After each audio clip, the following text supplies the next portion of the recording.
परमेश्वर कबीर जी किन किन युगों में आए तथा कितने जीवों को इस काल जाल से निकालकर सतलोक लेकर गए। परमेश्वर कबीर जी ने अपने प्रिय शिष्य आदरणीय धर्मदास जी को कबीर सागर के अध्याय अंबु सागर में 13 युगों के विषय में बताया है, जो कि इस ब्रह्मांड जिसमें हम रह रहे हैं का नहीं है।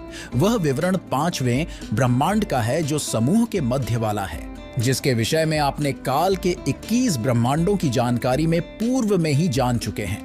5वें ब्रह्मांड में प्रत्येक ब्रह्मांड के समांतर सृष्टि चलती है, जिस ब्रह्मांड में हम रह रहे हैं।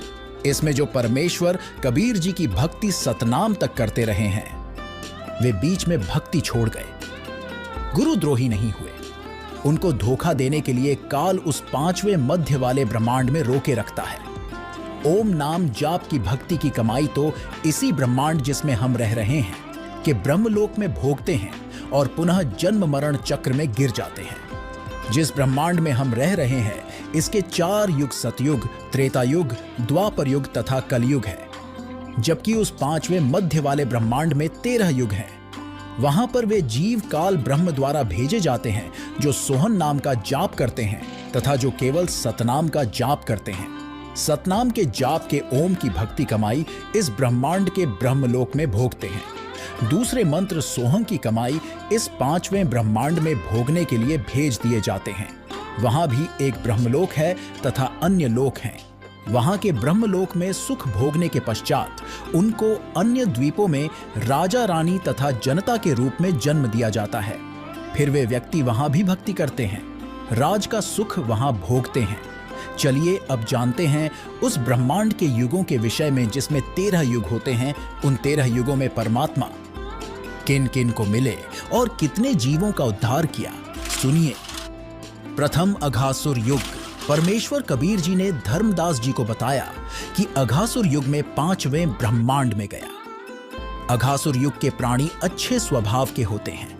उन्होंने शीघ्र मेरा ज्ञान स्वीकार किया। वहां मैंने 1 करोड़ प्राणियों को पार किया। दूसरा बलभद्र युग। बलभद्र युग में 14 लाख जीव पार किए। तीसरा धंधर युग। परमेश्वर ने बताया कि धंधर युग में एक जलरंग नामक शुभकर्मी हंस अपने पूर्व जन्मों की भक्ति कमाई से अच्छप द्वीप में रहता था। वह स्वयंभू गुरु भी बना था। उसने बहुत से जीव दीक्षा देकर शिष्य बनाए थे, जो उसकी सेवा करते थे। जलरंग अपने शिष्यों के सिर पर हाथ रखकर दीक्षा देता था।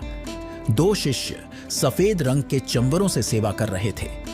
जलरंग सो रहा था। करोड़ों शिष्य उसको माथा टेक रहे थे, उसको नमन कर रहे थे। नीचे के ब्रह्मांड वाले शंखों युग बीत गए सोए हुए। मैंने उस दौरान अपना ज्ञान सुनाकर 2000 जीव पार कर दिए। जब जलरंग ऋषि जागा तो मेरे से विवाद करने लगा। कहा कि मैं जो दीक्षा देता हूं वह श्रेष्ठ मंत्र है। मेरी आज्ञा के बिना कबीर यहां कैसे आ गया। फिर वह काल ब्रह्म को आदि पुरुष बताने लगा। कहा कि उसका कोई स्वरूप नहीं है, वह मणिपुर लोक में रहता है, और बहुत सी मिथ्या पहचान बताई। मैं वहां से चला गया। फिर परमेश्वर ने बताया कि इस जलरंग को मैंने पुरवन युग में समझाया। चौथा पुरवन युग। परमेश्वर कबीर जी ने कहा कि हे धर्मदास, मैं पुरवन युग में फिर उसी ब्रह्मांड में गया। जलरंग सोया था। उस दौरान मैंने 7 लाख हंसों को दीक्षा दी, जिनमें से 25 ने नाम खंड कर दिया। वे तो काल के जाल में रह गए। शेष जीव 6,99,900 पिछेत्र सतलोक चले गए। इसके पश्चात मैं उसी द्वीप में गया जहां जलरंग रहता था। मुझे देखकर जलरंग ने कहा कि मैं तो निंद्रा में आलसवश था, तुम पीछे से जीव ले गए। मेरे को सत्पुरुष ने नामदान करने का आदेश दे रखा है, तुम मेरे से आज्ञा लिए बिना जीवों को कैसे ले गए। तब परमेश्वर ने कहा कि हे जलरंग, मैं तो युग युग में आता हूं, मैं अमर हूं, आप तो नाशवान हैं। एक समय मेरे से एक कुष्टम पक्षी मिला था, वह भी इसी ब्रह्मांड में रहता है। वह असंख्य युग से रह रहा है। कुष्टम पक्षी ने बताया कि मैंने 27,000 महाप्रलय देखी है। तब जलरंग ने कहा कि मेरे को कुष्टम पक्षी के दर्शन कराओ। तो मैं तथा जलरंग कुष्टम पक्षी के लोक में गए। हमारे साथ करोड़ों जीव भी गए जो जलरंग के शिष्य बने थे। जलरंग ने कुष्टम पक्षी के सामने अपनी शंका का समाधान चाहा तो कुष्टम पक्षी ने बताया कि मैं कबीर पुरुष का शिष्य हूं। जिस समय महाप्रलय होती है सब लोग जलमय हो जाते हैं। तब मैं ऐसे रहता हूं जैसे जल के ऊपर झाग रहता है। यह बात सुनकर जलरंग को आश्चर्य हुआ और शर्म के मारे सिर झुका लिया। उसका अभिमान टूट गया। तब कबीर परमेश्वर की जलरंग ने स्तुति की। मैं तो महाभूल में था, परमात्मा तो कबीर ही है। यह बात सुन अन्य सर्वजीवों को भी विश्वास हुआ जो हमारे साथ गए थे तथा जो उस कुष्टम पक्षी के द्वीप के थे। इस तरह जलरंगी तथा अन्य जीवों ने दीक्षा ली, अपना कल्याण करवाया। 5वां अनुमान युग। कबीर सागर के अध्याय अंबु सागर के पृष्ठ 15 पर कबीर परमेश्वर जी ने धर्मदास जी को बताया है कि तुझे काल के छल को बताता हूं। अनुमान युग में दुर्गा देवी अपनी पुत्रियों के साथ गुप्त द्वीप में रहती थी। काल ने अपने पुत्र ब्रह्मा को 4 वेद दिए। उनको पढ़कर ब्रह्मा ने अपने अनुभव से पुराण ज्ञान अपने वंशजों ऋषियों को सुनाया। उन्होंने एक पुराण ज्ञान में अपना अपना अनुभव मिलाकर 18 भाग बना दिए और सबने ज्ञान का अज्ञान बनाकर जनता में फैला दिया। वही ब्रह्मा पहले स्वयं पृथ्वी पर ऋषि रूप में आया। अपनी अनुभव कथा की ब्राह्मण पूजा प्रारंभ करके चला गया। क्रिया कर्म का जाल फैला गया। फिर विष्णु पृथ्वी पर आया। उसने तुलसी काष्ठ की माला, जति, सती, त्यागी सन्यासी पंथ चलाया। विष्णु का सुमरण करें, विष्णु को अविनाशी बताया। फिर शिव पृथ्वी में आया। उन्होंने भिक्षुक पंथ चलाया। गिरि, पुरी, नाथ, नागा, चारों शंकराचार्य आदि आदि शिव के पुजारी हैं। सर्व संसार इनकी पूजा करने लगा। उस समय दुर्गा को कोई नहीं पूछता था। तब दुर्गा ने देखा कि इन तीनों पुत्रों ने मेरा नामो निशान ही मिटा दिया। तब उसने 3 पुत्री जन्मी। उनका नाम रंभा, सुचि, रेणुका रखा। इन्होंने 64 रागनी और राग गाए। सुरनर मुनिजन मोहित किए। फिर 72 करोड़ उर्वशी उत्पन्न की। इनमें सर्व देवता तथा ऋषि फंसा रखे हैं। परमात्मा ने बताया कि मैंने उस अनुमान युग में 7000 जीव पार किए। उस समय मेरे को देवी नहीं पहचान सकी। 6ठे धीर्यमाल धीरमाल युग। परमेश्वर ने बताया कि धीरमाल युग में मेरे यथार्थ ज्ञान से प्रभावित होकर 1 लाख जीव पार हुए। 7वें तारण युग।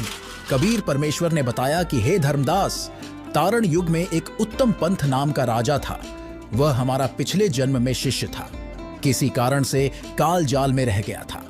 काल हाथों चढ़ा व्यक्ति कोरे पाप करता है, जिसके कारण राजा उत्तम पंथ बहुत अन्यायी हो गया था। ब्राह्मण, ऋषि, सन्यासियों को देखकर क्रोधित होता था। उनके वेद शास्त्र जनेऊ तोड़कर अग्नि में डाल देता था। इतना अत्याचार कर रहा था। पशु पक्षियों को शिकार कर करके मारता था। प्रजा को अति कष्ट दे रहा था। मैं एक दिन उस राजा के महल के सामने वट वृक्ष के नीचे संत वेश में बैठ गया। एक सगुनिया नाम की नौकरानी ने कहा कि राजा आपको मार देगा, आप यहां से चले जाओ। मैं उठकर दरिया के किनारे जा बैठा। राजा रानी के स्नान के लिए अगले दिन क्षितिया नौकरानी घड़ा लेकर जल लेने गई, परंतु घड़ा जल से बाहर नहीं निकला। राजा प्रजा सब आए, परंतु घड़ा नहीं निकला। फिर मैंने एक सुंदर तोते का रूप बनाया। मुझे पकड़ने के लिए सभी कोशिशें की गई, परंतु व्यर्थ रहा। अंत में मैं स्वयं राजा की बाजू पर जाकर बैठ गया। मुझे पकड़कर उसने सोने के पिंजरे में मुझे बंद कर दिया। राजा रानी मुझे पढ़ाने लगे। राम राम बोल। मैं कहने लगा कि एक दिन सबने एक दूसरे से बिछुड़ना है, मोह तथा प्रीति छोड़ो। एक दिन मरना है, यह ध्यान करो। राजा रानी कहने लगे कि यह तोता कुबोल बोलता है। एक दिन राजा शिकार करने गया।